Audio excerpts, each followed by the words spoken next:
And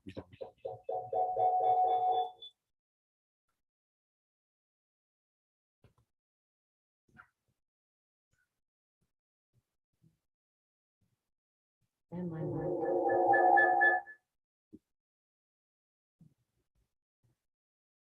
It's like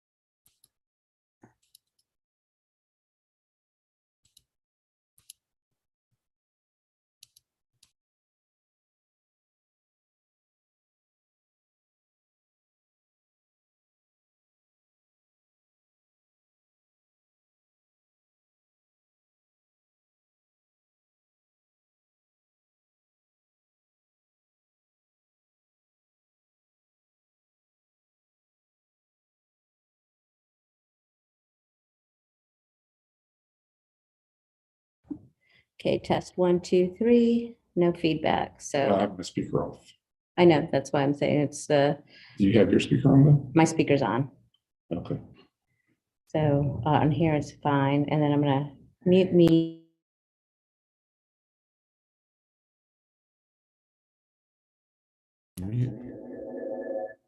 See. Because you're gonna do my space.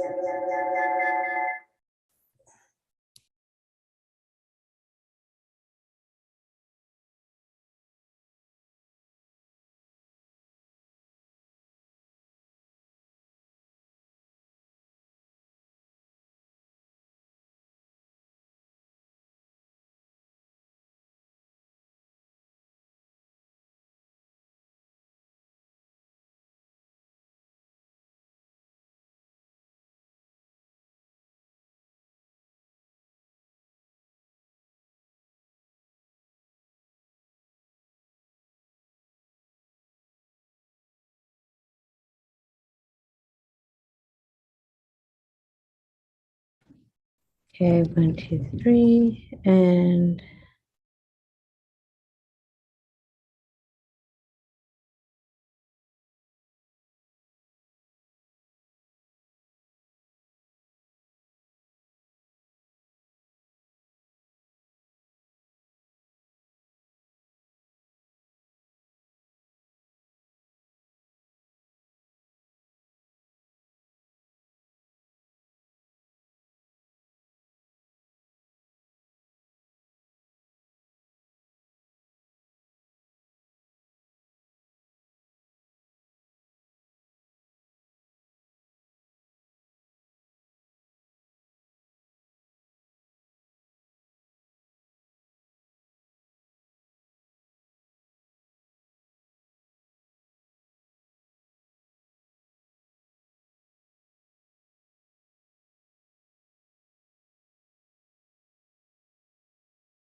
Okay, we'll be starting in a few more minutes. Right now, we have a great sale running on FinerWorks.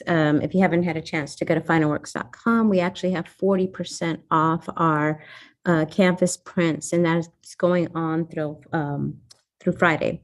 So go ahead and make your order and use the code Canvas40 right there at checkout, and check out your works on our canvas prints. And like I said, we'll be starting in a few minutes. And if you have questions, if you're joining on Zoom, use the chat feature right there. And if you're joining us on YouTube, go ahead and use the live chat feature at the bottom. We'll have that. And if you're watching this right now, all of our YouTube's shows that we do, all of these live discussions that we have first Tuesdays are available for playback on our YouTube channel. So make sure you subscribe on there. Like the videos so that other people can find these, especially if you find this information useful. We're going to be having our guest, Gabe Leonard, coming on, kind of discussing his experience with NFTs. So we'll have Gabe up here in a little bit, and we'll get the discussion going. So thank you, Deborah and Rhonda, also for joining us on Zoom.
Hi, guys. Okay, we're going to be starting in a few minutes. We're going to give everybody a few more minutes to join in. We're just waiting for our host, our guest to also get linked in here. So we'll be starting shortly.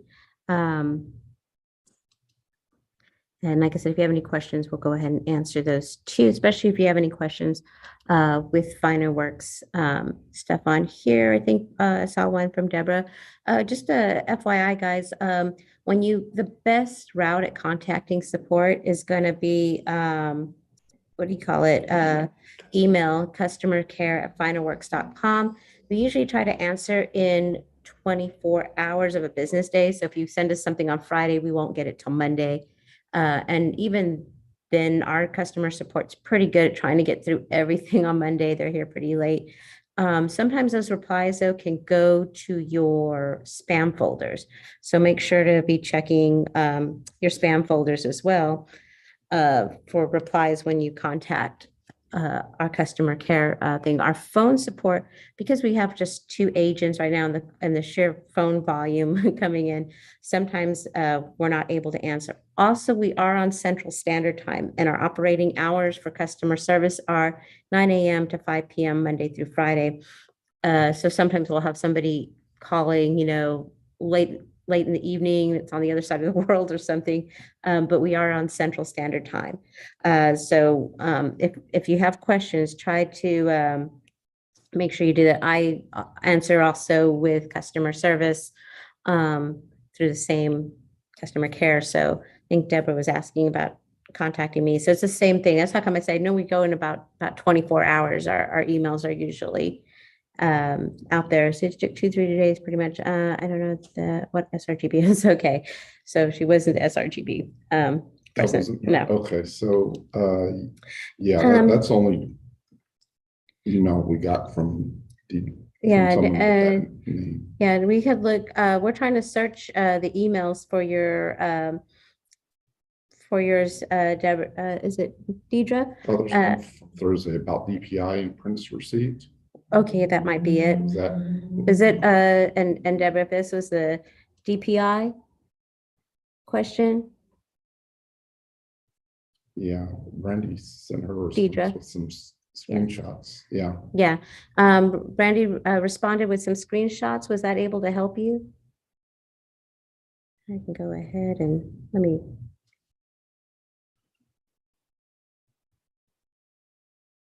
And I'll go ahead and unmute. Let me see if I can. Yeah, that was her. Yeah. Okay. And Brandy got response back out to her? No, she just, we haven't, yeah, she said thank you for your answers. Okay. That was yesterday. So, yeah, I guess she got the message. Okay. So, where are we at with getting Gabe on? I'm thinking he's having technical difficulties. So I'm not seeing his response here at all. So I'm hoping his whole computer just didn't go down, and maybe that's what's taking him so long to get on. If he does, if for whatever reason we are unable to get Gabe on, there's a few things that, I'll go ahead and I'll open up the chat rooms and stuff and kind of go on with people's thing. And I'll go on what I know from what Gabe and I have talked about on his NFTs. And it's you're either like really unaware of the NFT world going on right now, or you're all in it, and you got your crypto wallet going on, you have your marketplace that you have your art already on, like OpenSea. There's a whole bunch of people who I'm seeing using NFTs as another income source, but then that goes into cryptocurrency. And cryptocurrency, it's not owned by any government, so it fluctuates. And how that fluctuation happens, I think sometimes really, it's kind of like the stock market. You go in there, and the thing with it's like penny stocks is what I've said, is there's no real long history for you to make a judgment call. It's not regulated. And it's not regulated. Like we were saying, yeah, there's no government there. So sometimes that actually worries a lot of people. It is a high stakes investment. Like you can, I don't, if you've seen the commercials where people are like, yes, I'm a millionaire, I'm quitting my job. Oh no, the cryptocurrency fell, I'm staying here, and they're unpacking their desk. That's one thing with cryptocurrency that is really, really, really hard to just kind of have a security in. And that is another thing with NFTs and how they're accepted, and which makes it also hard for businesses. So there's marketplaces out there that some artists are using. Gabe, for instance, uses OpenSea, and I will show you guys that. And any word from him? Huh? No, and I don't know what because this thing went off completely. So I don't know if he's having issues with his computer that's not coming in. So I'll just keep my phone line open and right here so I can check. And so we're hoping to have artist Gabe Leonard, but like I said, with live, this can sometimes happen. Sometimes technical issues can occur. And if I'm hoping we get Gabe in here, I'm trying to reach him right now. So I'm hoping we just didn't completely lose his connection. So let's see if we can get him one more time. I'm going to try and go analog. So started and ended.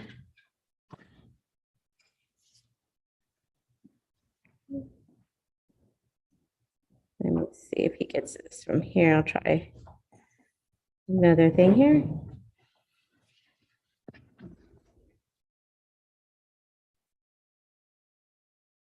And I know he is out there in Los Angeles, so we're hoping we're just getting just maybe a connection issue here.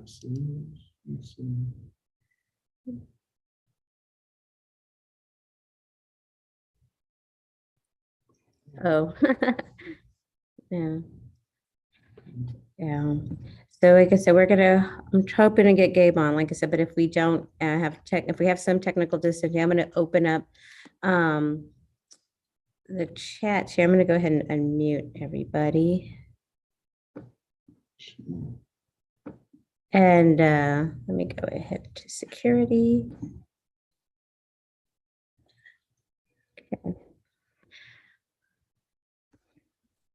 And like I said, if you've had your questions with, hi Deidre, hi Rhonda, if you guys have any questions also on your NFTs, if you want to kind of get what you're hoping to learn, and if I do have any, for whatever reason, if Gabe's having a technical issue getting in, and I may have to have these redone with him, maybe we'll do another interview with him if something is happening, but I'm going to give him a few more minutes trying to get in.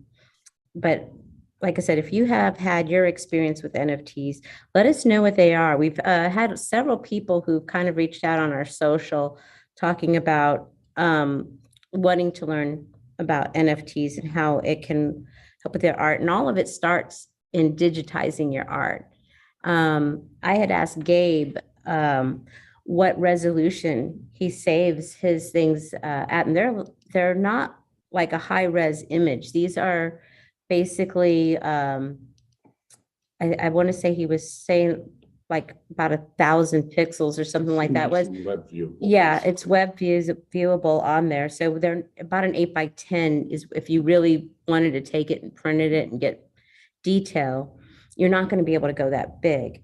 But are these really meant to be? No, they're not. And there's a great term that I've seen because as I'm trying to learn about NFTs, I've seen is the digital collectible. And that's the best way to think. Because remember, NFT is actually the token. So non-fungible token. And when you're talking about the stuff that you can sell on NFTs as NFTs, digital art just became a natural thing. But I mean, these tokens kind of started, I was reading on OpenSea some of the history in like 2017, the games that come out, CryptoKitty, right? And, you need money inside these games to purchase new skins for your avatar, or you want to feed your cat And the other thing to think of are like the Farmville, right? Everybody remembers Farmville. All your friends are inviting you to Farmville. People are buying these like little game add-ons and Yeah. outfits and stuff for their character, their game character with real money, but they're really buying what they're buying is they're buying in-game credits. Yes, to pay. And it's kind of the basis for the concept. Yeah, and that's kind of the best way to start thinking about it. 'Cause I am not a gamer person. My daughter is, but I can remember it when she was a kid. Must have been early 2000s, and she would ask me to get, her some money or credits because she had a Club Penguin at the time, and to buy the penguin, its house and stuff like that. And I would let her have so much money on her account, but that's the essence of kind of what it is. It's basically a virtual marketplace with its own currency system that it kind of uses, right? And now why they go to their own currency system is interesting. I cannot understand why not just use, whatever currency a user is based in. If you're in the US dollars, just as if you pay anything and make any purchase online. The tokens that you get. Well, because I think it's because the whole concept has been pushed by those in crypto. Like Bitcoin. Yeah. And Bitcoin came out and people started putting like even skins on top of the Bitcoin and calling it its own currency, which was interesting. Again, that goes into that fluctuation of the currency, and it's not really. Yeah, and without having that stability in there, I think that's really a lot of the issue for people who are hesitant to get involved in it because of that. There's just not that stability there. The other thing that on the plus side, right? You can't go all on the negatives of the thing is the market that it opens you up to.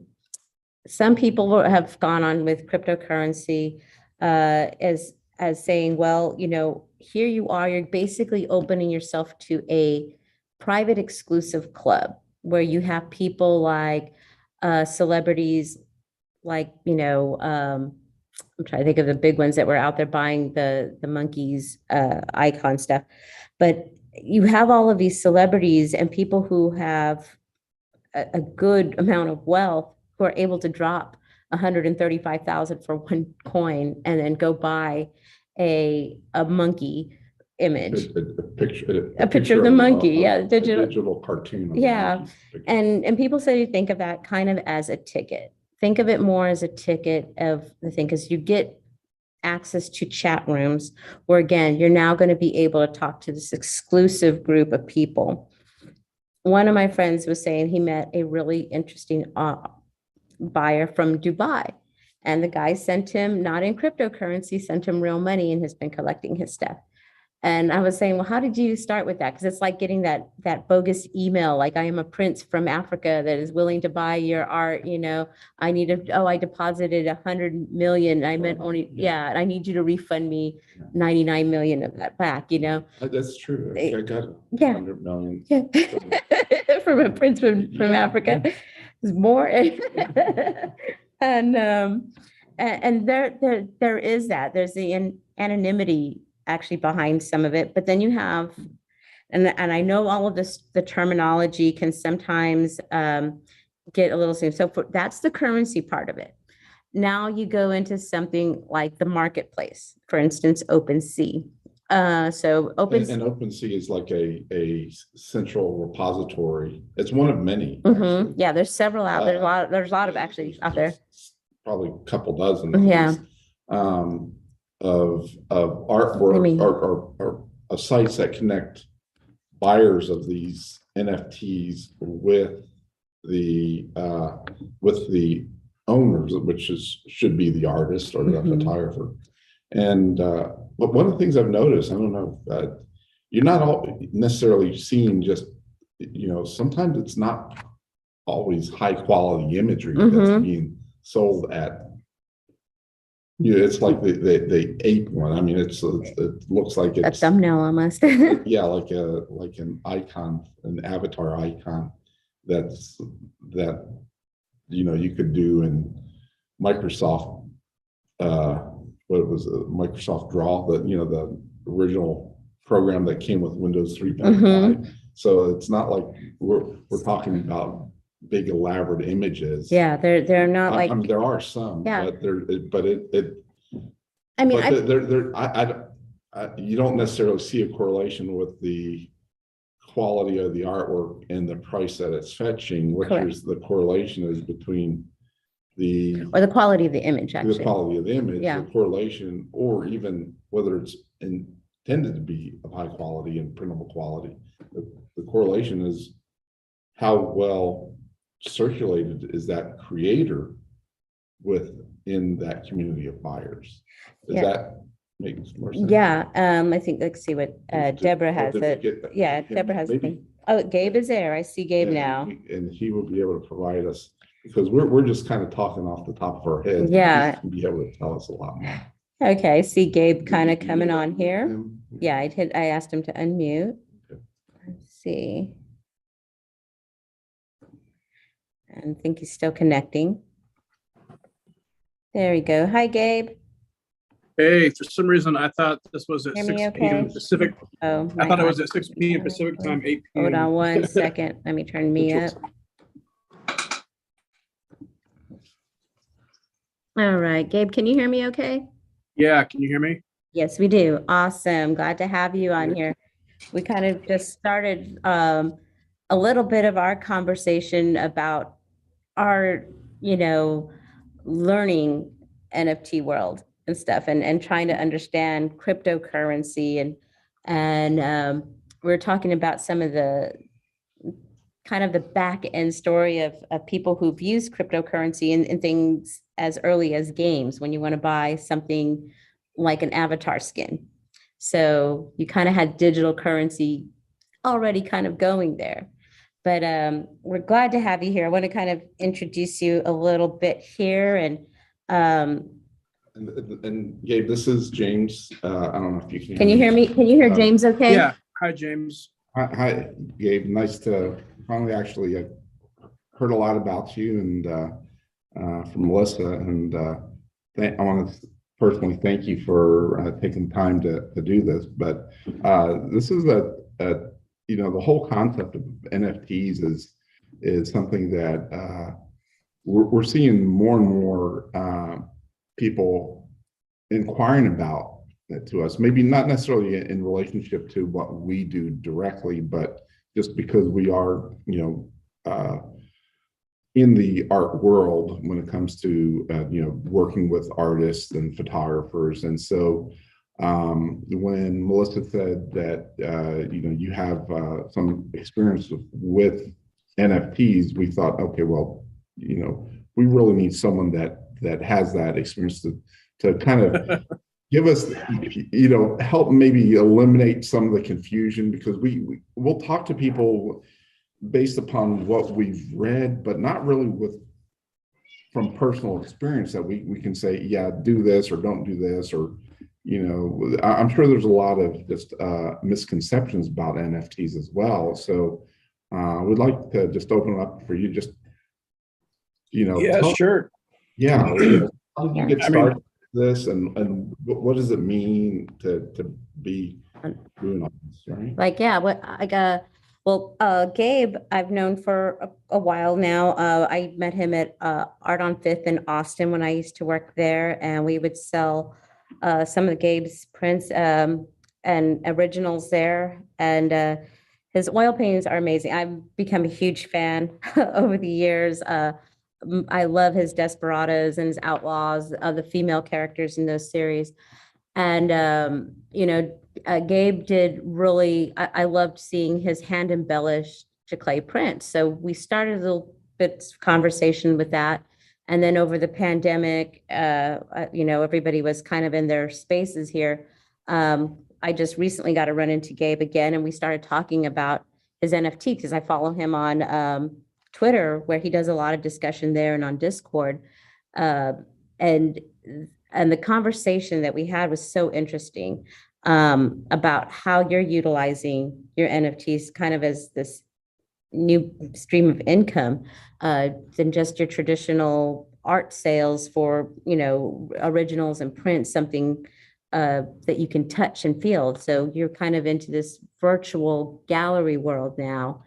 And which I think is going to be. Well, it's actually even, it's changed even more since I've talked to you. I imagine so. It goes quick, and that's the hard thing for me to keep up with. So tell us, Gabe, really what got you into, and how long have you been doing this, kind of exploring NFT, and what got you into it? I've been in the NFT scene for about 3 or 4 months. I first started the very end of December. I didn't really get started until January. And I've been aware of the NFT scene for a while now, but I resisted getting into it mostly because there was so many questions revolving around energy use and a lot of the negativity that you see about NFT and crypto in general. And so I spent a good part of last year with another artist friend of mine, kind of researching crypto in general. Like, what is it? What is it used for? Is it just some gambling thing? All that stuff. And come to find out that it isn't. There's some of the negative things are really overblown. I think most people just don't understand what it is. So basically, what we're doing is we're using a encrypted technology to create a new version of the internet, basically. That would be blockchain, right? What's that? Is that with blockchain? But the use of blockchain has many uses. One of them in the art world, one of them that got my interest was the ability to create authenticity certificates, because I produce those with my originals and my limited editions. And the problem with that is that it's just a piece of paper, and galleries lose them, collectors lose them, and I have to reissue them sometimes. And I've realized, like, it's what I would like to have is a way to prove and authenticate ownership and origin of creation. So, like, you would not only have a certificate that authenticates my signature, but it would authenticate the origin of the piece through a digital immutable ledger. So basically that's what NFTs do. As far as the art version of it is concerned, what they really do is you hear people might say that, well, I can right click on an image and download it and show it on my page. And what the NFT does is it proves that you did not do that. It proves that you got it from the origin. So when I produce and mint an NFT and sell it as a digital image, the person who buys it can prove they got it from me. And what they're getting is they're getting a unique token that is represented by the image itself. What it's being used for currently is very limited, I think. It's being used for like profile pictures and stuff like that on some social media platforms. It's being it's kind of part of a whole different kind of social media platforms. So as imagine that you're on Facebook or Instagram and your profile picture is something that you own, that you've either created and minted yourself, or that you've collected from an artist or a friend of yours. And so my thinking is that this is speculation, of course, but you might see in the future where instead of a social proof being how many followers and likes you have, it'll be how many NFTs you've sold, how many collectors you have divided by volume traded. So, like, how many people have collected your artwork, and how, on average, how much do they pay for your artwork as a digital asset? NFTs currently, they're kind of split up into a couple of categories. When I'm talking about NFTs in the art field, one you'll see is called PFP projects. PFP is an acronym, I believe, stands for profile pictures, and that's what you'll see, the generative big drops that have like 10,000 variations, and they create a base character, and then they have say a person, and then they create a variety of attributes to attribute to that. So that might be types of hats, types of shirts, types of jewelry, types of tattoos, And then they put all those different attributes into a computer that generates and outputs like 10,000 versions of this character with all these different attributes, some of them being more rare than others. Mm-hmm. And those are then what you see, like the Bored Ape Yacht Clubs and all the cool cats and crypto punks and all that stuff. And so the whole idea is that you buy into these projects, and they don't just become worth, like, they're not necessarily just gambling, because you're not buying them with just the intent of being able to resell them or flip them later. I mean, you could do that, but what a lot of these projects then have is they have holding these in your digital wallet gains access to social events and clubs and get-togethers and meetups where you can be really exclusive, and you can be on a yacht with Dr. Dre in New York looking over the skyline because you spent $300 on an NFT a year and a half ago. You know what I mean? Yeah. So if that's what you're into, so a lot of it revolves around it gets people online to create these communities where they're also talking with each other and meeting up with each other in person. Merchandising rights. Some of these come with licensing rights, so that you can, like the Bored Ape Yacht Club is big enough and known enough that people are using their Bored Ape Yacht Club NFTs as branding for their business. They're opening bars and restaurants with their Bored Ape Yacht Club as part of that thing. And it's like the cool club. Once you, like, if you have one of these and see other people, you hang out with them. So there's all kinds of social things going on with it too. Yeah, that's like been the interesting thing about NFTs is the community it's kind of creating online, and how it kind of spills offline, like you were talking about, like this basically spending $300 on an NFT and then it ballooning, and you're able to kind of be into this exclusive group of people like Dr. Dre on the Yacht Club. But it's which, to me, the community part of it is probably like one of the most interesting things, because it opens artists up to basically more exclusive art buyers that you never would have had access to really before. So that's, I think, is kind of an interesting concept there. So how does artists get into that kind of community? Well, a lot of it is on Twitter. So you start interacting with people on Twitter, basically.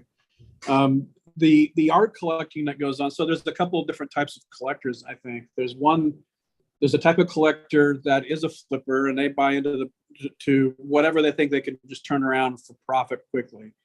There are people who buy, so there's the flippers, and then there's the kind of people who are looking for a investment they think's not going to like turn into nothing, but they're not necessarily in it just for the money. They like the project, they like the art, and they're more of a connoisseur. They'll buy profile picture projects, they'll buy art from individual artists.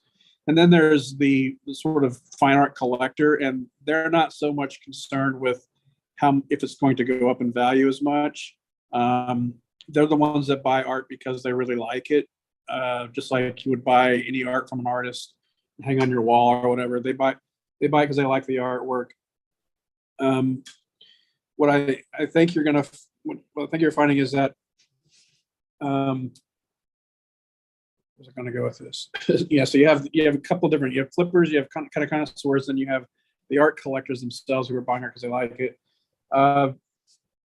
The thing that's interesting is, losing my train of thought.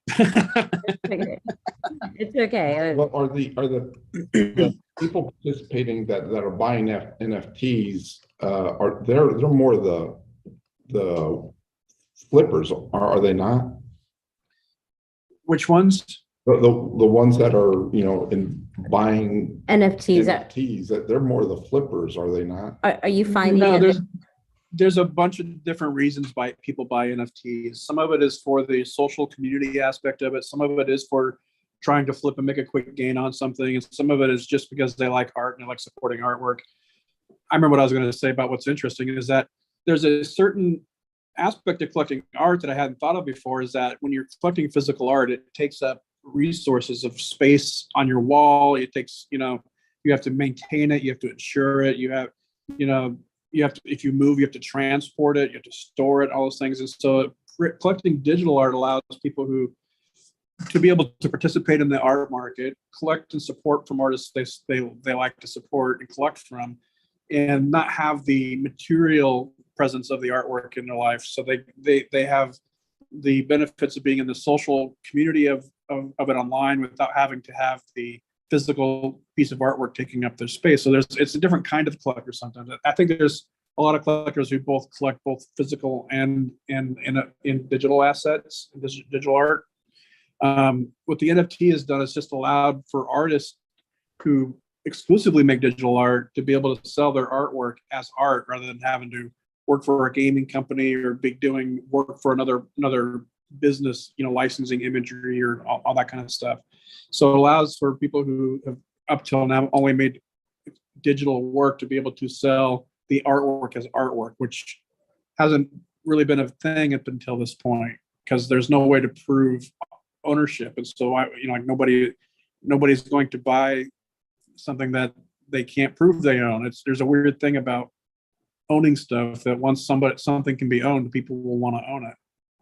That's interesting because that's true. Is digital art has for a long time kind of been stuck in a realm of just the digital world, and only recently did digital artists come to the realization that they could actually print their artwork, and many times get really good quality prints because it's originally digital and they're not trying to reproduce the original painting and so forth. But based upon that, we're talking digital here. What about photography? I mean, because digital photography's been around for a while. And there's a digital NFT photography NFT scene too.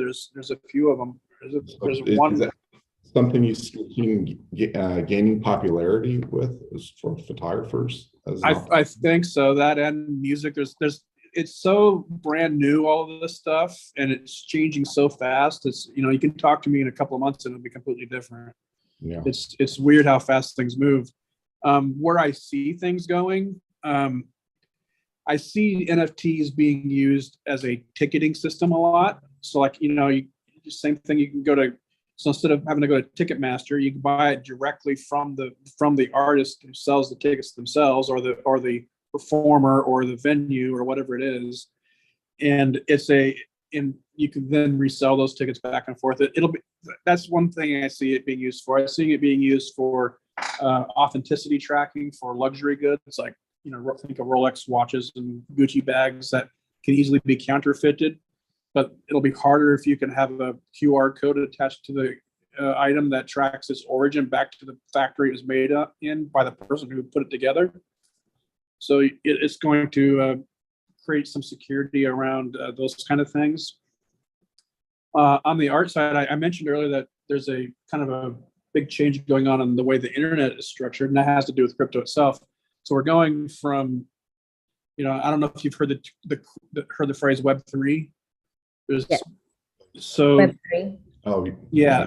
So Web 1 was like your AOL online, and you dialed up and you got into a chat room, or you went to websites and looked around, but that was about it. Web 2, which is what we're in, is you can now create content and you can post it online like a blog or social media, and all of those things are then now owned by big centralized corporations like Facebook and Twitter. So all the things we're creating content for, that basically, like when you're on Instagram, you're posting stuff on Instagram, so that Instagram can then make money off your engagement.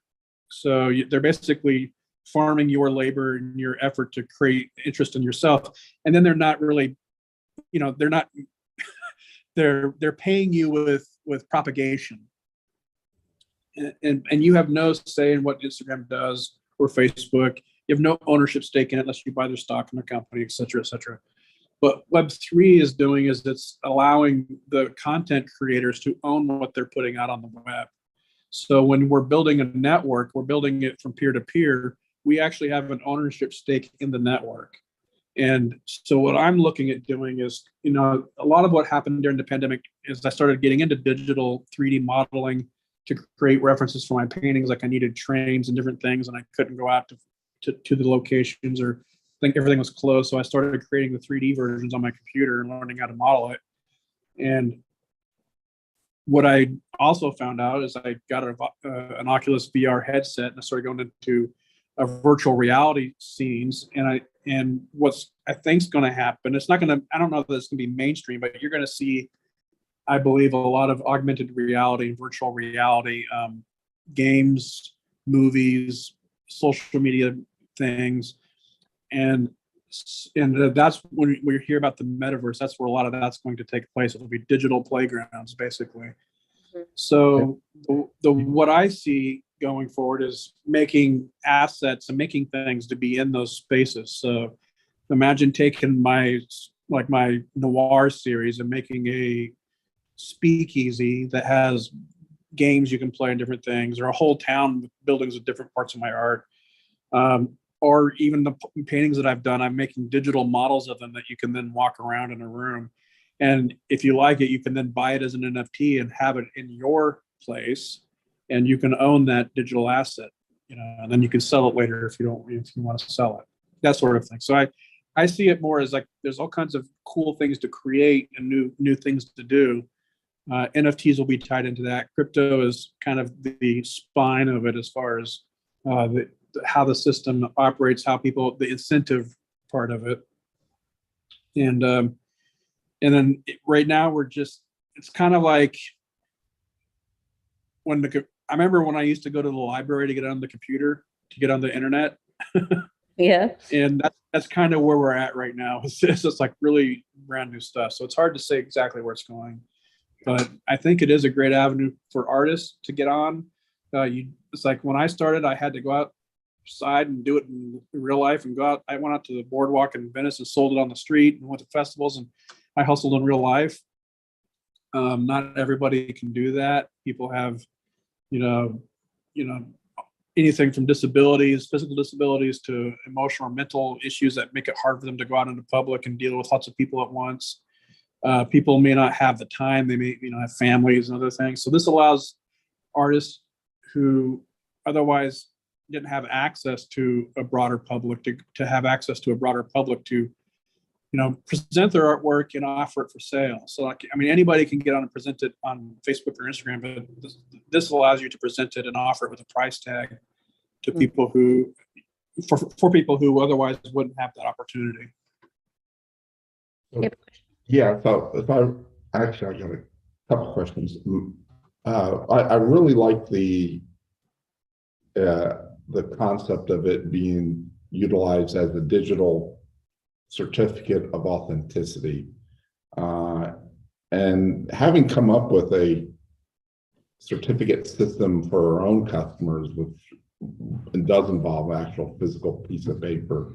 And, I see the value in that for artists and for photographers, because it creates a data record, or a set of data showing ownership and transfer of that artwork as well. Is that correct? Yeah. So when like an NFT is minted and created, the record and the provenance is recorded forever. Every time it changes hands, you can see who it changed hands from, when, how much, et cetera, et cetera. So you can trace it all the way back to where it was minted. So so you have these different platforms that I guess act as proprietors of the NFTs. You have like OpenSea, what was some of the others.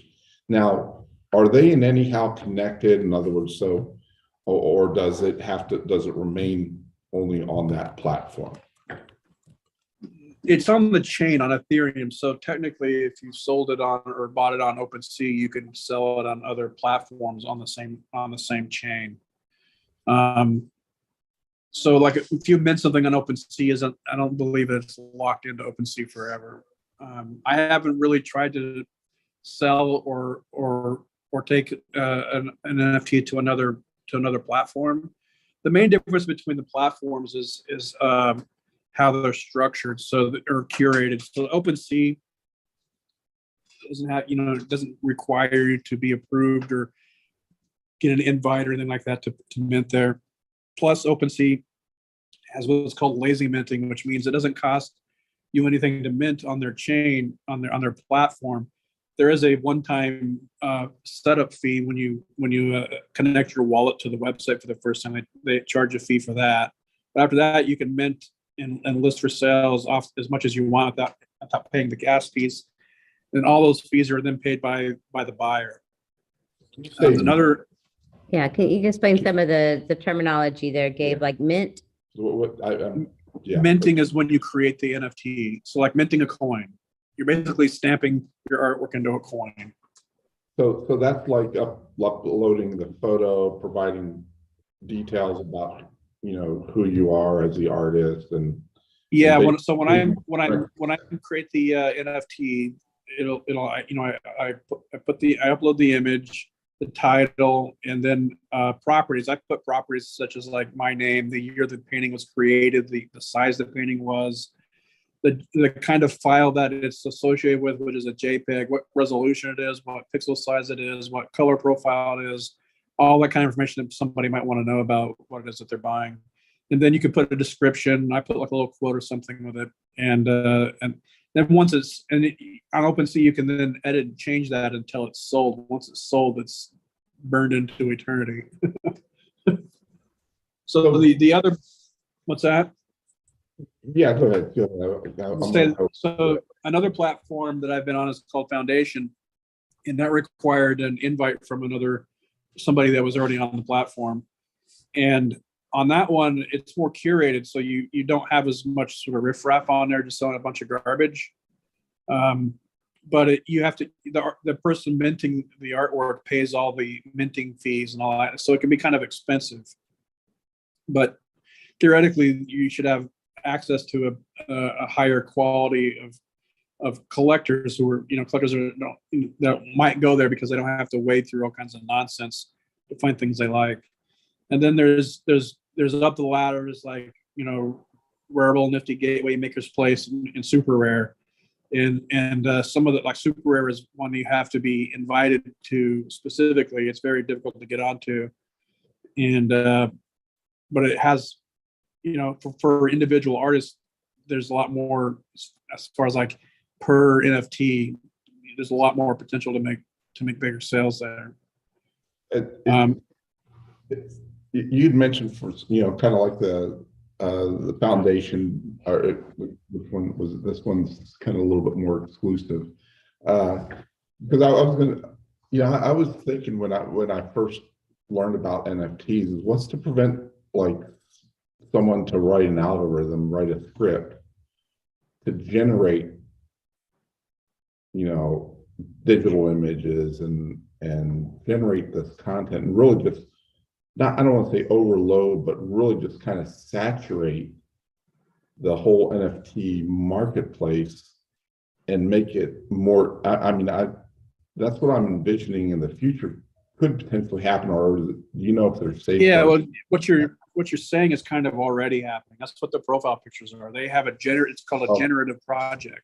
Of course. And so they're taking one image and they're generating 10,000 versions of it with a variation of a certain number of attributes. So that's already going on. It's already kind of saturated with that stuff because there's so many of them, and the pool of people in the NFT space is quite small still. So you have a whole bunch of people selling and not as many people there buying. You don't have, I think, a big enough pool of people there right now. As things progress, I think that's going to change. Coinbase is going to be soon offering an NFT program as well. It should be opening up this year, and they have a significant amount more users than like most of the NFT community has. So like the crypto's sort of ecosystem in general is a much larger than the NFT part of it is a fraction of the crypto space.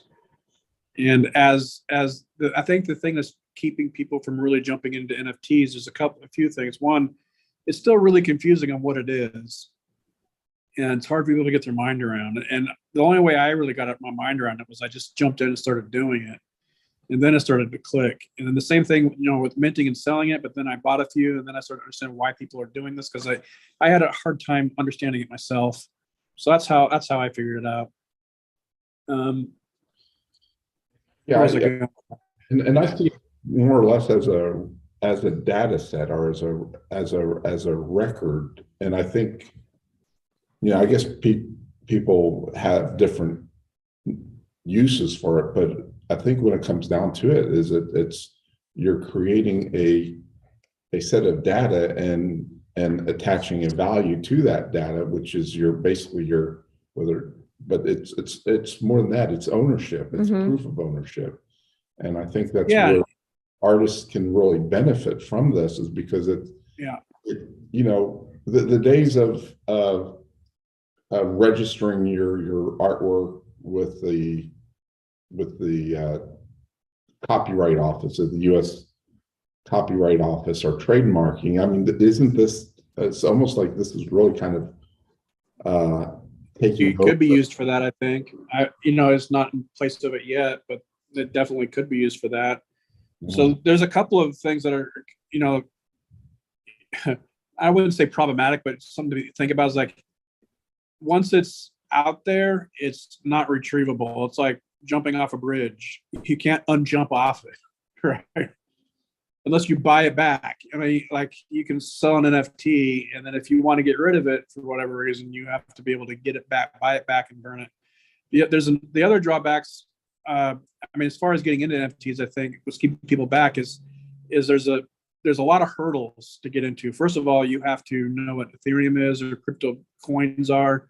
You have to know how to obtain those crypto coins. You have to know how to get a MetaMask wallet, which is basically an extension, secure wallet, digital wallet. It's an extension of your browser that will connect to these platforms, these websites. The downside of that is there's a lot of risk, because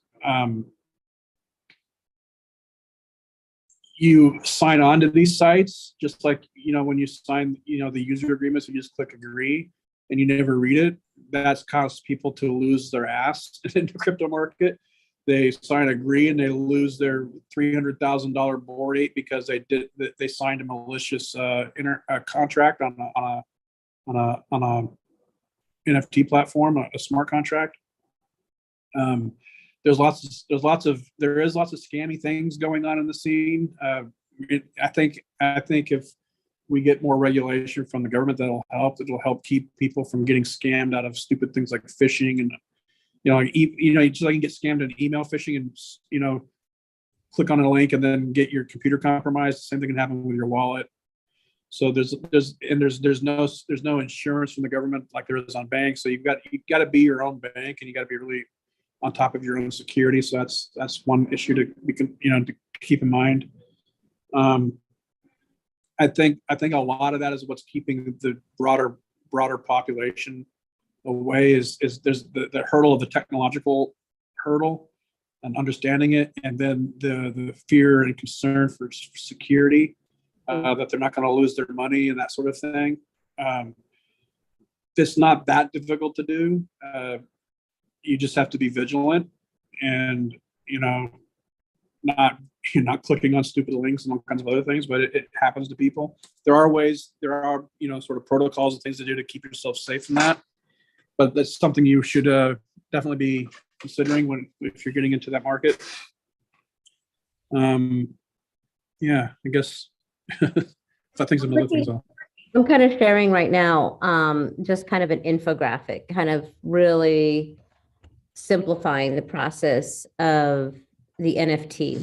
And it's like, you've created your artwork, and then I guess the first thing you need to go ahead and do is kind of get your crypto wallet. Is that correct? What was the first thing the first thing you want to do is get an account on one of the major crypto exchanges like Coinbase or Binance or Voyager. Those are a few off the top of my head. And then depending on what chain you want to mint on, you want to get Ethereum if you're going to mint on OpenSea or Rarible or Super, like all those. There's also Tezos chains which is much less expensive per coin, and the transaction fees are non-existent. They use a proof of stake system, I believe, and they're way more eco-friendly. I've actually been thinking about minting a new collection on the Tezos chain. Same with Solana. VO, yeah, that's TAZO, right? TEZOS. TEZ, okay. And then Solana, which is SOLANA.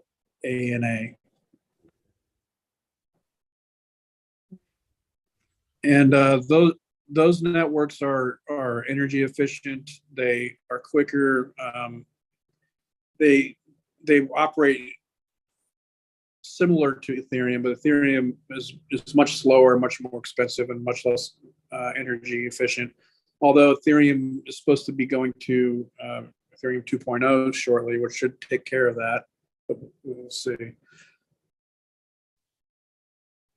So you want to get the coins that you want to use to mint, so you have that, and then what you want to do then is you get a MetaMask wallet. You just download it off the internet. It's an extension to your browser, and then you send money from your crypto exchange wallet to your MetaMask wallet for minting or receiving. So basically, you want to have your MetaMask is what you would call a hot wallet, which is the hot wallet is what connects to websites on the internet. If you start trying to use your Coinbase or your platform wallet, you can compromise that wallet. So you want to keep your MetaMask wallet is the one you're going to connect. And there's other different types of wallets for the other chains. They don't all carry all the coins. So once you have your exchange account, you have some coins, and you have your MetaMask or your Connect wallet or whatever it is that you're connecting with the website, then you can go and start minting and using your hot wallet to connect to websites and platforms and start minting. You list your NFT, and then Gabe, how have you been getting it out to people for sale to go ahead and know that you have an NFT for sale? How have you promoted that? On Twitter, mainly. Just on Twitter? Mainly? Yeah. So what happened is somebody saw my art in one of my galleries, and they approached the gallery and about buying and selling NFTs, and that gallery blew them off because they didn't understand it. They didn't quite know what to do with it. Mm-hmm. So this person contacted me directly, and he was another NFT artist, and he basically said, "Hey, I want to introduce you to my collectors and the people that I know." And he invited me onto a Twitter space, which is kind of like Clubhouse, or it's like a room chat. And I got introduced to a bunch of people there and hung out. And so I kind of got introduced into a community that was involved with it based on somebody who saw my art in the real world.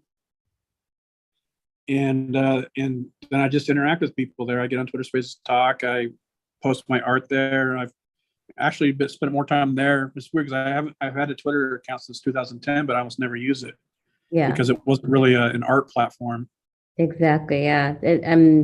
I think right now, because of the NFT conversations going on, I am seeing a little more of an uptake on people in the art community going to Twitter and having these discussions again with the spaces, and you're just seeing a little more of that happening, especially with the digital artist. And Discord is another one where I see a lot of people kind of gravitating to, like I said, Instagram came out, and that was like it was a given for art because it was visually based, and the conversations and collectors and galleries and stuff could kind of, just scroll and see stuff there. But I think that's probably actually one of the things that's hindering NFTs is it's not a visual, it's concept, to many, and so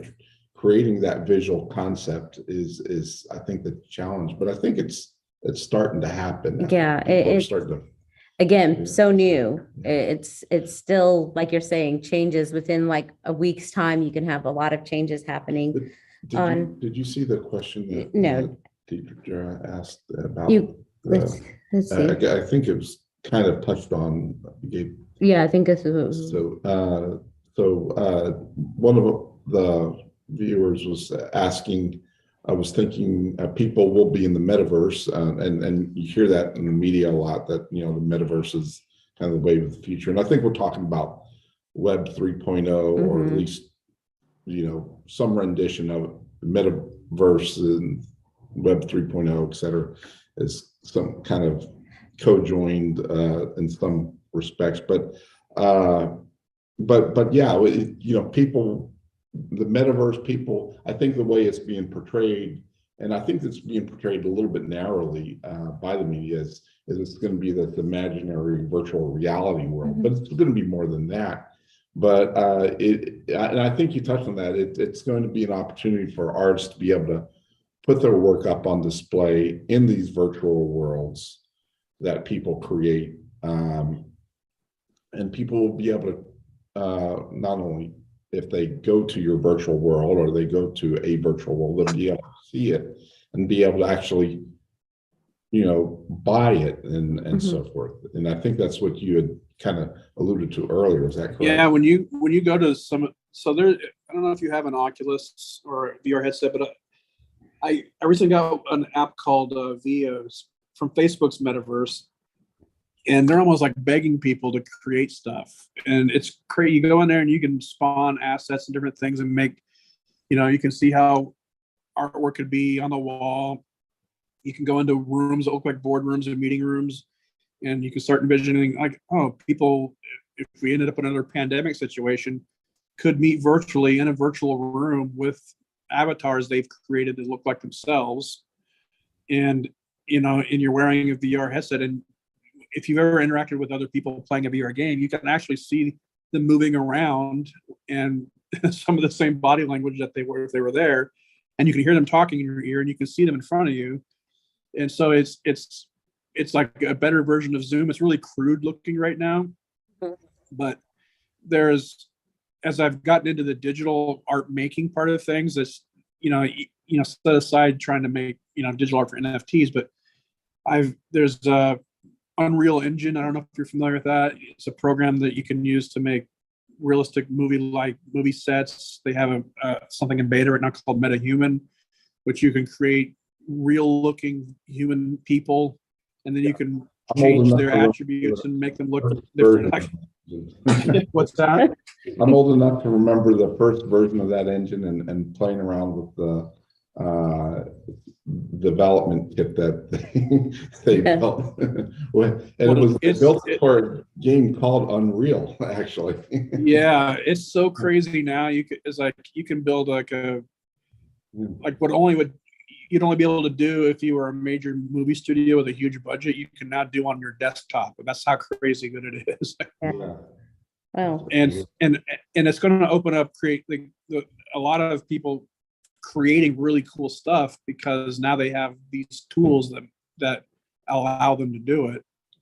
But I go back to the VR thing. It's like, I don't know if everybody's going to be putting on a headset and doing these things, but, you know, I think that's one of the views that people have about the future of social media and internet interactivity is doing it virtually. Like, one of the cool things that you can get on the Oculus, I got this app called Wander, which basically you can go anywhere where there's a Google Street View. And when you go there, you got a headset on, so you're looking at things in 3 dimensions, these actual physical locations. So I went back to a place I used to live, and I went back to 2007 and saw my old vehicle sitting out in front of the house, saw my shit sitting on the front porch, and it was like time traveling. Yeah. And I realized every time you see one of those Google cars driving around, there's people from the future watching you through those. Yep. It's the weirdest thing. Yeah, That's Mr. true. Google's everywhere. Yeah, and that's kind of neat, because that can give you a whole experience, even visiting historical sites. I think, we're here in San Antonio, so we have the Alamo, and I can remember as a kid getting an etching of what the Alamo looked like with the barracks, and it was like on a plexi. And I remember being across the street and trying to line it up and see where things kind of fell in relation to modern things that are built around the Alamo now. Yeah. But you're saying with that Oculus, you could go ahead and do that, go back and take a look, and you can even visit an artist rendition of a space. Or you could go, like, say you want to go to Paris, you've never been there. Well, you could go there. You could walk around all the streets and find little restaurants you want to go try out when you show up there, just by walking around Take your virtually. Well, bringing it back kind of into the art realm, what about NFTs and virtual art shows and a virtual gallery? So I know some people that have started making virtual galleries and metaverse properties. But the metaverse properties are very crude and are hard to get. Like the one that I know of, you can only get onto it with a Galaxy phone, and all I have is Apple phones right now. So I haven't been able to go check it out. He's got one of my NFTs in his gallery. The virtual, so I've been to a couple of the meetups from these NFT parties, and I don't think they've quite figured out how to display them. It's almost like the physical world and this NFT digital space, like they coexist and they're unaware of each other. It's like I'm looking at, I went to this party and they had some NFTs on screens. Yes, but they weren't very big. They weren't very well presented. And it's like, man, you know what'd be really cool? It was a big ass screen with a huge chunky frame on it, so you knew it was art. Yeah. I think these are things people are it's gonna still take a while for people to really kind of figure out. Yeah, the hardware hasn't caught up to it. What I see more likely to be happening is something like Apple glasses coming out, which allows you to see augmented reality objects. Yeah. And then you can have them on your wall if you have your glasses on, and other people, if somebody told you 15 years ago or 20 years ago that everybody would be carrying a phone around with them and taking pictures of everything, it would seem bizarre. I remember back in 1994 when I wish I could have, I dreamt of having a telephone where you could actually see somebody while you were talking to them. Like how crazy that would be if that technology existed. Now it's just like ubiquitous. Yeah. So I think NFTs are going to be around. They're not going away. I think they will be ubiquitous. The value they have, I think, will be in whatever people find their usefulness. I think, like I said, for ticketing things, like concert tickets and show tickets, exclusivity things, like, imagine having an art show. So like in my art festival or my art shows, I often do a live portrait demo. And the part of the demo is that I choose somebody from the audience to be part of the demo, and then they get to keep the painting. And so I have a raffle for it, and you don't have to buy anything to enter it, but you have to be there. And if you RSVP, you get more tickets. If you buy something, you get more tickets. You come in costume, you get more tickets. And so the NFT could be another thing where if you have an NFT, you get more tickets, or it could be something that's set aside exclusively for NFT members, or it could be if you buy this artwork, you get an NFT certificate as a certificate of authenticity, or you buy the NFT and it comes with a free book, or there could be any other promotional material that comes out. There could be all kinds of other weird little perks. Could be grant access for studio visits, like having a collector's VIP event where you come to the studio. Your purchase of an NFT goes towards a purchase of a piece of artwork. This could work for a gallery. It's contributing. The price is included towards a purchase price of a physical piece. It includes going out for drinks and dinner with the artists and the gallery owners. All kinds of ways that these things could be used as sort of like a social club membership. One of the questions coming off of YouTube from Amy, Gabe, is if you could kind of speak to the coding aspects. What have you needed to know as an artist? Is coding, like when you make your NFT, I know there's scanning, there's resolution, you have that part, but then what does it take coding wise, I guess? Again, I'm so unfamiliar with this part of it. Yeah, I don't know anything about coding, so that's already figured out. But I have a friend that's a coder. He's a techie guy, So I have somebody that I can go to and run things by, but all these platforms have their standard contracts that for smart contracts they use. You can create your own smart contracts. Those things are being changed all the time. So you don't have to know everything about coding or much of anything about coding to get involved with it. Yeah, I think it's not just to be clear, and I know this much, it's not a place for coders necessarily. You don't. It's not meant for only coders to participate. It's meant for everyone. And the platforms have their own user interfaces, so you don't have to code to mint NFTs. The way I'm understanding, you just have to. If you know how to upload a photo, then you're pretty much how set. to type. And that's pretty much set for NFTs. Pretty much the only skill set you really need. Is that correct? Yeah, I don't know anything about coding. I mean, I made an HTML website back in like 1999 on a GeoCities website. I think I used WebMonkey. Yeah, a tripod. I did tripod web pages like No Tomorrow when I was like in high school in 1993. It was tripod. Yeah. So if any of my friends' bands needed something, I just made a really quick tripod site. But that's the extent of my coding knowledge too. Is that, and then you have kept going though. Oh, see, yeah, you kept going. Mine, I got happy with WYSIWYG editors where I could just drop and put things in where you need to go. I'll do a GeoGallery. I mean, if you know someone who's a coder or a developer, make friends with those people. Or work for them. Yeah. Get them really excited about it and let them go. That's how you're trying to figure that part out, how to kind of coding skills. And yeah, right. I know, right. Make your own platform there. Let's see, what other questions do you have? And that's helping, Gabe, because this is like demystifying, I think, for a lot of artists who are intimidated to get into it because of, like we were mentioning earlier, that tech hurdle. And I think a lot of people don't even know what questions to ask. Exactly. The concept is so foreign. They've heard of the concept, NFTs, artwork, artists make $1 million selling a picture. Yeah. But it's not $1 million, it's $1 million. Yeah, most of the people that are selling NFTs aren't making millions of dollars. Yeah. I mean, that stuff makes the news.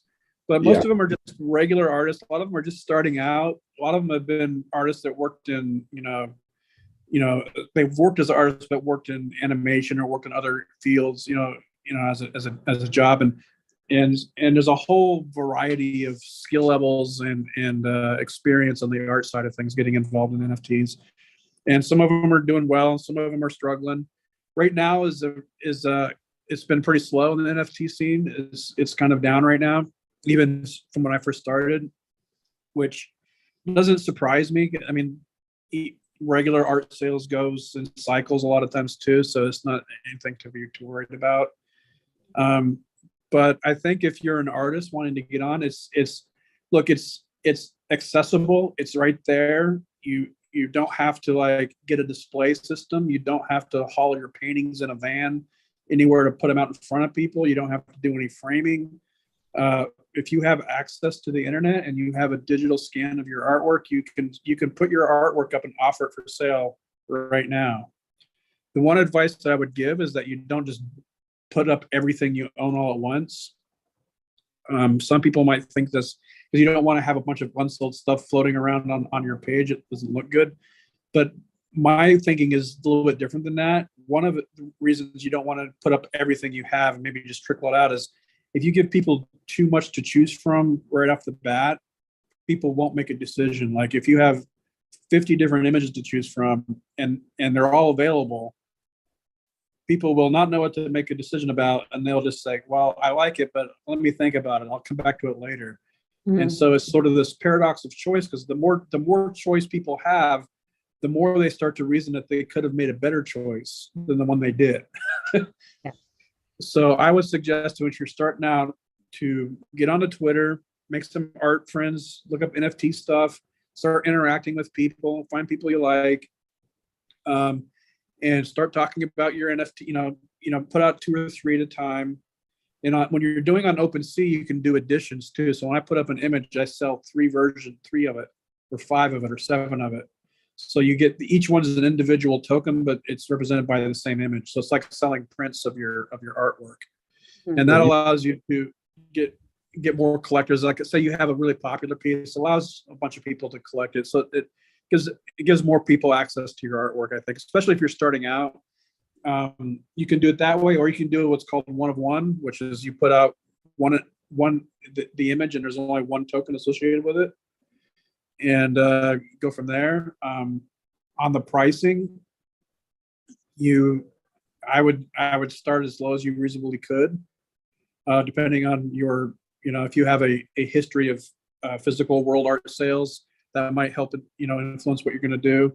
Also remember that when you're selling these as an artist, you have access to a secondary market, which you don't get in a regular art sale. So because these sales are done on a blockchain and using what's called the smart contract, so every time it's resold, you automatically get paid a percentage of that sale. You don't have to chase the money. You don't have to figure out who sold it. It just automatically appears. It does it. It's an automated thing. So you technically, what's that? It's a royalty. Yeah, yeah. So you technically could put something out for a little less money, and then the idea that if it keeps reselling, that you'll keep getting a royalty on it. There's no guarantee that it's going to keep reselling, but it has happened. In a year ago, a lot of people were making. Last year, most all the artists I know that were in it last year were just making all kinds of secondary sales. It was kind of everything was on fire. Yeah. So I'm kind of just looking at your OpenSea and going through like one of the images that you have there and letting people see the way it looks like when somebody comes to see your images. What else was I going to? You had another thing. Okay, you did answer on the resale. What were some of the resources that you found valuable, Gabe, that helped you, like that got you say, okay, I'm gonna do this? Because again, the security of NFT, like I said, right now you have somebody commenting on YouTube saying, the complicated part has been the wallet and security. So what resources did you check out to kind of help you with that, especially with that aspect? So one of the good resources I had wasn't really so much NFTs, but it was helping to understand the crypto markets and coins and how to think about those in more general terms. There's a YouTube channel. This guy's name is James, but his channel is called Invest Answers, and he talks specifically about crypto assets and the technical side of them. He does all kinds of really deep dive analytics on them, what they're being used for, where he's using, like all that kind of. It'll help you kind of get your mind into the NFT or into the crypto scene. In fact, I would suggest that you spend some time learning and buying in crypto coins, just so you get used to the idea first. Because once you kind of get used to what that is, owning and having crypto coins in a crypto wallet, watching the volatility go up and down and having to white knuckle that for a while, then you get used to it. What was some of your purchase with cryptocurrency? Well, I started buying a little bit of Bitcoin, and then I bought some other like meme coins, like I bought a little bit of Dogecoin, but not much, like $100 or a couple $100 or something. Like you don't want to start putting any money in that you really need. So I would take some money, like you're going to Vegas or that you're going to lose it, and just experiment. But after a while, after doing that and learning more about it, I sold the ones that were worthless. I got ones that had a real world practical use, which would be like, so that the NFTs are giving a lot of crypto chains a real world use, such as Solana, Tezos, Ethereum. Bitcoin is more of a store of value than it is anything to be traded. So like when I buy Bitcoin, I just hold it. I don't trade it for other things. You don't use it to buy stuff. It's like buying property, maybe. It's unlike a house, it won't burn down. Unlike bars of gold, you can transport it easily. You could take, $1 million in Bitcoin, remember your seed phrase, and cross international borders with your seed phrase memorized in your head, and then open a wallet somewhere else and retrieve that money. So there's all kinds of really big upsides to using crypto assets as a way of storing your money as a hedge against the inflation of the current currency. So that's how I look at it. If like the U.S. government's producing 15% more dollars a year, your money is becoming 15% worthless every year, compounded.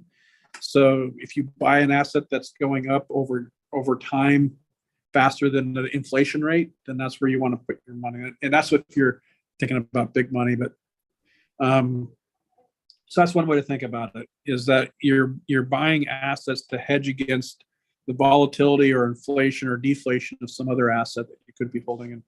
And fiat currency isn't really great to be holding on to a lot of it at any given time. So I kind of envision a future where you might have a wallet with a sort of variety of crypto coins or tokens, like you have a stock portfolio, and you have some money in whatever local fiat currency you are in.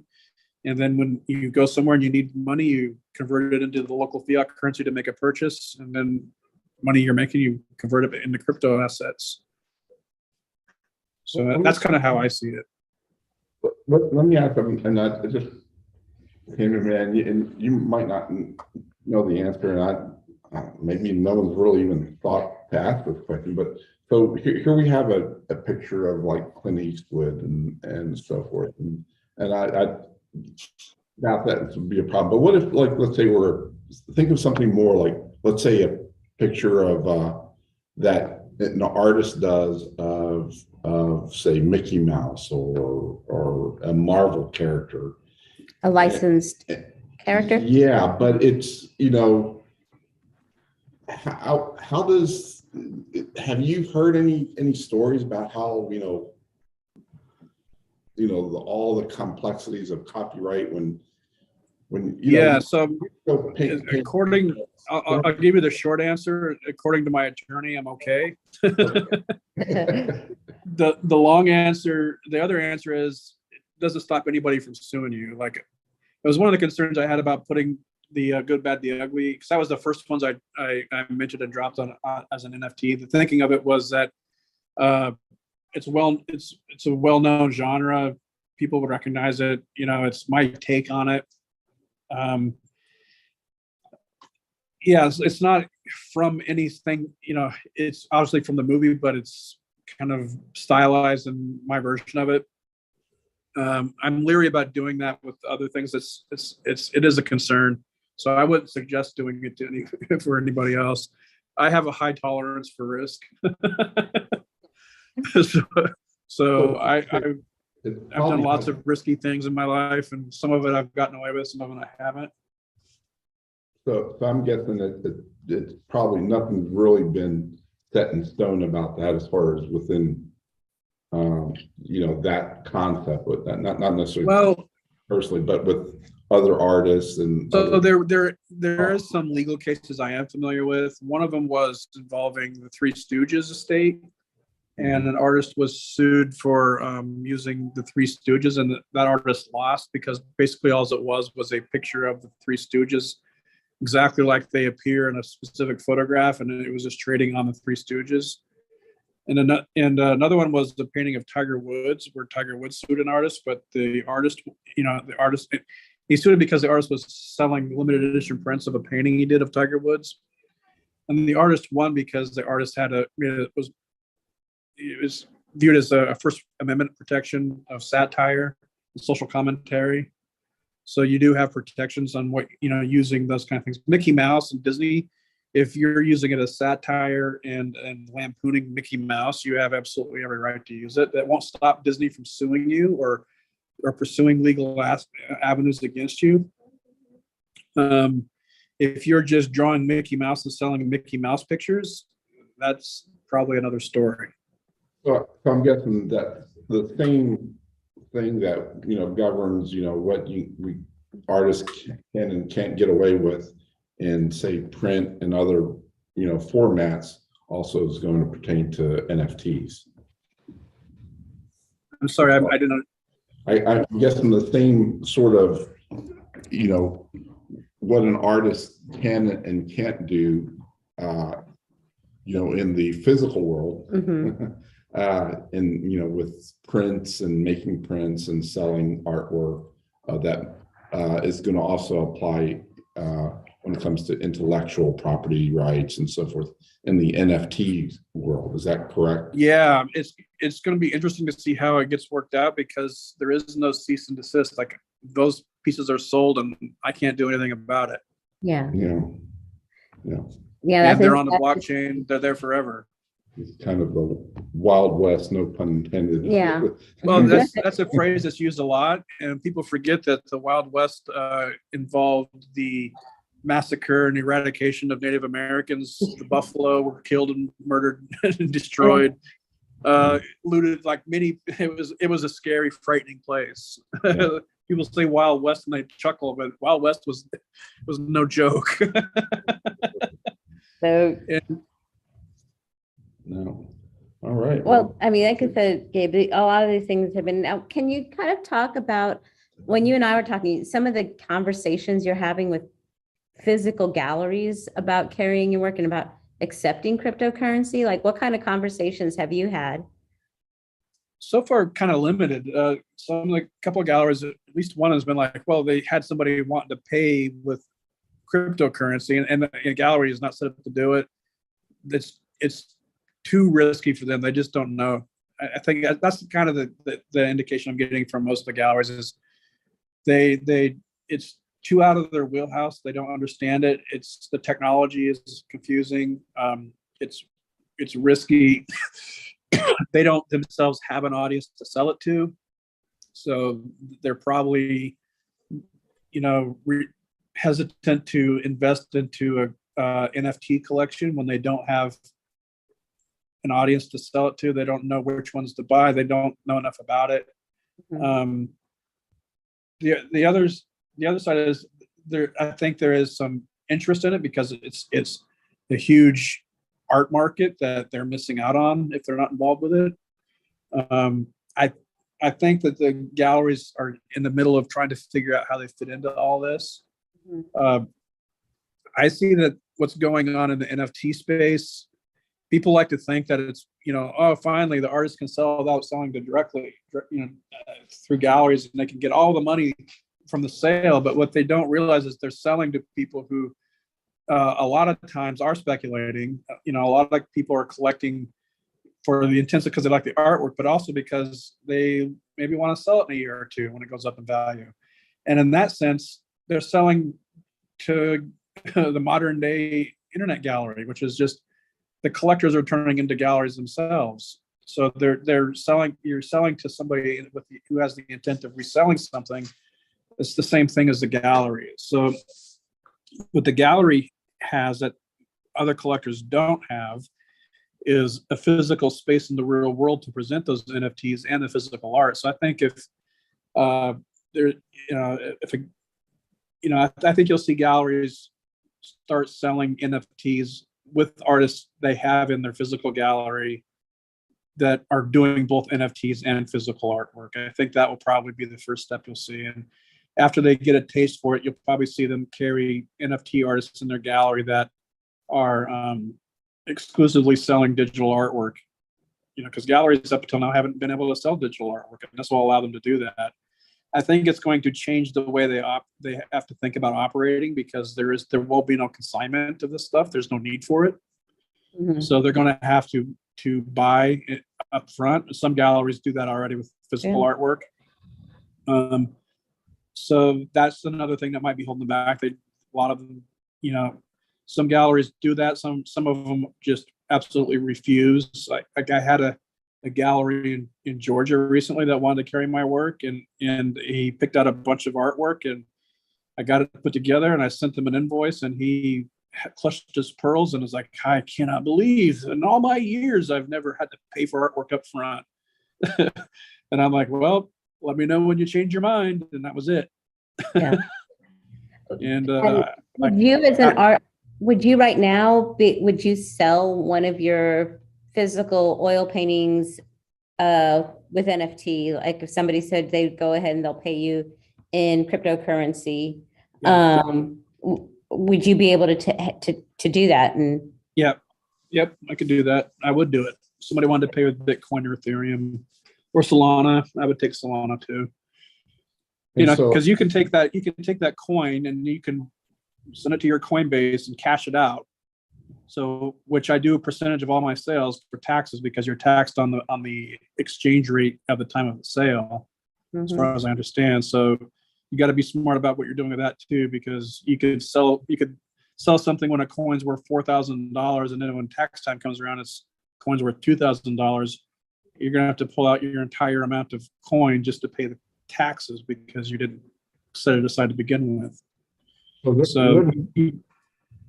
Gabe, I'm guessing there might come a time when, where this might be, for an artist,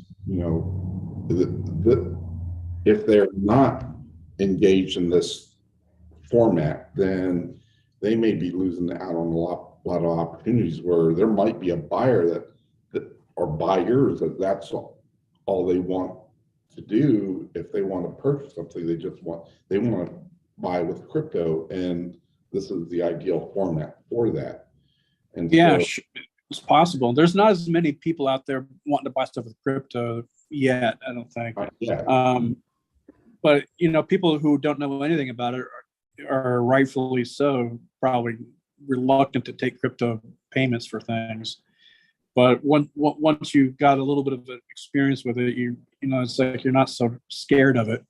So somebody wanted, I've told the gallery that had somebody wanting to pay the crypto, said, if you have somebody who wants to pay crypto, accept it. If you don't have the means to it, I'll do it. I'll just pay you out of the payment. I'll cash it out and send you cash for the commission. But so I'm more than willing to take crypto payments for my artwork. And what about you, like speaking as like a business owner, and artist comes and says, I want to buy this, but I wanted to do this in crypto, right? Yeah. They're printing from us in crypto. Yeah. What would your takes be on? I mean, we don't do that currently. So right now, because we, purchases, with us are all done online. We're kind of limited. There's not really a whole lot of tools out there for the developers to utilize to connect their websites to being able to accept crypto payments. They're out there, but not. That's what Web3 websites would be. You would connect your wallet to the website and then purchase it with your wallet connection that way. The closest we have to that right now is like PayPal. PayPal does take crypto. Yeah, you can do Bitcoin. Yeah. And but you can take it over the phone too, or through an email. All you need is a wallet address to where to send, to where to receive the crypto payment. Yeah, that's about it. Yeah, and so really, but there hasn't been a huge demand yet. But I'm expecting I'm projecting within 5 years. 5 years, you think? And it could be sooner than that, but I'm saying I don't think it will be longer than 5 years. But within this next 5 years, we are going to start getting more and more people inquiring about, hey, can I pay you in crypto for your services in crypto? Yeah. Because remember, there's people that got a bunch of Bitcoin and Ethereum, and it was $1 a coin. Yeah. And now it's worth Bitcoin's worth like $45,000 a coin right now. So they became extremely wealthy, and it doesn't register with them quite as much as like spending some Bitcoin on something, possibly, or Ethereum. And I think what's happening is there's tech companies out there that are in the process of developing systems to be able to allow for businesses to easily accept payment in crypto.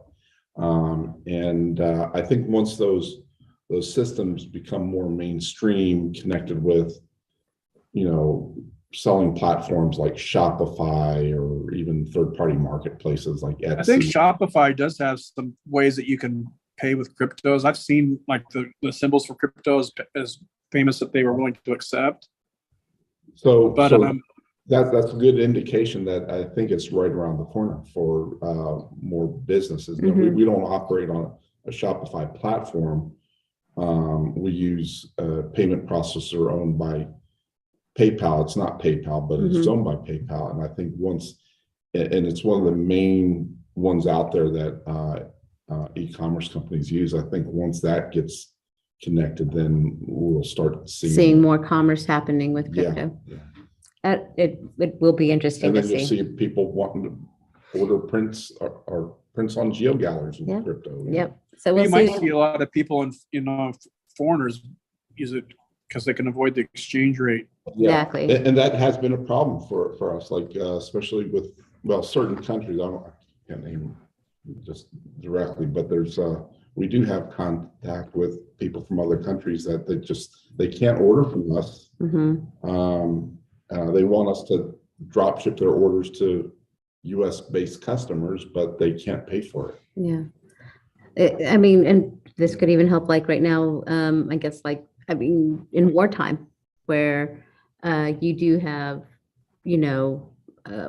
kind of just commerce stopping for a while because. Well, I'll give you one example. Recently, I sent $500 to this artist that I know of in Ukraine when she was trying to escape early on in this war. And she was trying to escape into Poland. She didn't have any. She was running with her dog, and I was able to send $500 in Ethereum to her so she could help her out. Yeah. And then she was able to convert that into whatever local currency she needed for wherever she was going. So I mean, that's what you can use it for, and it was there instantly. And that would help with international art buying right there. Yeah. Gabe, thank you so much for doing, because like I said, I loved our talk when we were talking about this, and you're just like opening my head to a lot of this stuff here. I guess if people want to connect with you, is Twitter the best way to go ahead and connect with you on? Well, for NFTs, it's definitely the easiest because then you're right there interacting with me and other people that are already in that arena. So, but all my social media handles are Gabe Leonard Art, so you can contact me through all those or email me off my website. Great.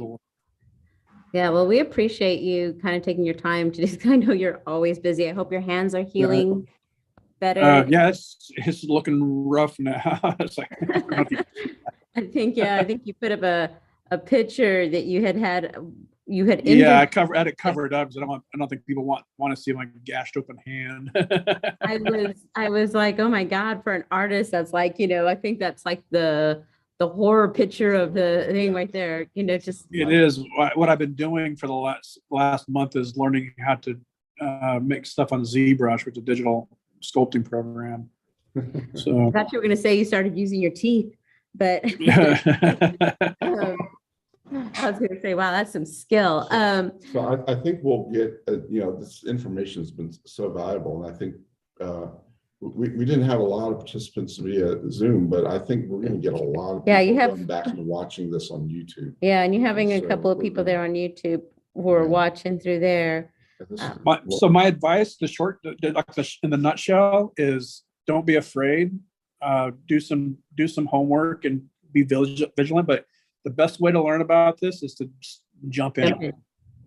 Yeah, and hit me up on Twitter for questions. I'll be happy to answer anything I can. But the only way you're really going to understand it is when you get in. It's like you can read and watch all the YouTube videos about swimming all you want, but until you get in the pool, you're not going to learn how to swim. Yep. Absolutely. Well, thanks, Gabe. We appreciate you kind of like easing the waters for people to kind of wade in there and really try it. I know I'm looking at stuff too to try it and probably end up buying one of your NFTs. If I could find artwork collection, the CD with all my digital art, you would do it. Yeah, James would be saying. I actually bought back one of my NFTs because I regretted not keeping it for myself. I think any digital art I have is probably on 3.5-inch floppies somewhere. So yeah. I'm really old. Zip disk. Yep. Well, great, Gabe. Well, again, we're glad to have you here, guys. We're gonna have our next first Tuesday. We're hoping to introduce an app. We were hoping to do also this month, but we'll let you guys know mid-month what our next topic will be. Don't forget to go to FinerWorks.com. We have that 40% off canvas print sale going on through Friday. Just use Canvas 40 at checkout. If you can make sure to give this a like, share this topics from our YouTube on our YouTube channel on first Tuesday playlist. You can go back and do a replay of this if you are catching this later. And Gabe, you have thanks coming in from Deidre and Rhonda and Amy and Jenna and Ahmad on YouTube and Zoom. And the whole crew. Yeah, we just wanted to thank you for your time. No problem. I apologize for being late to the meeting too. Like for some reason I was thinking it was 6 p.m. Mountain Time and 8 Central, and then I looked at it. I'm like, no, it's 6 p.m. Central. I'm like, shit, it's 4:45. Yeah. I was like, I go, I see him on here. I go, wait, his thing just went out. I go, I'm hoping he's seeing my text. And then Thursday we have our photo tips monthly with Jim Landers, who is always awesome, generous too with his time. And again, you can always log on to your FinerWorks account and go to your account dashboard, and you'll get your links and stuff like that right here. So with Jim, we're going to be having photographing landscapes, flowers, and nature. He gives a lot of great tips on photography. Like if you want to either start in it, or if you just want to expand your knowledge base on your photography. So join us on first Thursday, that's in 2 days, at 4 p.m. Central Time. So you can join it and ask him any questions you like. And again, Gabe, thanks a lot. And for everybody else, thanks. Thank you, Gabe. It was nice meeting you too. Nice meeting you too. All right, guys, take care. You too. Bye-bye. All right.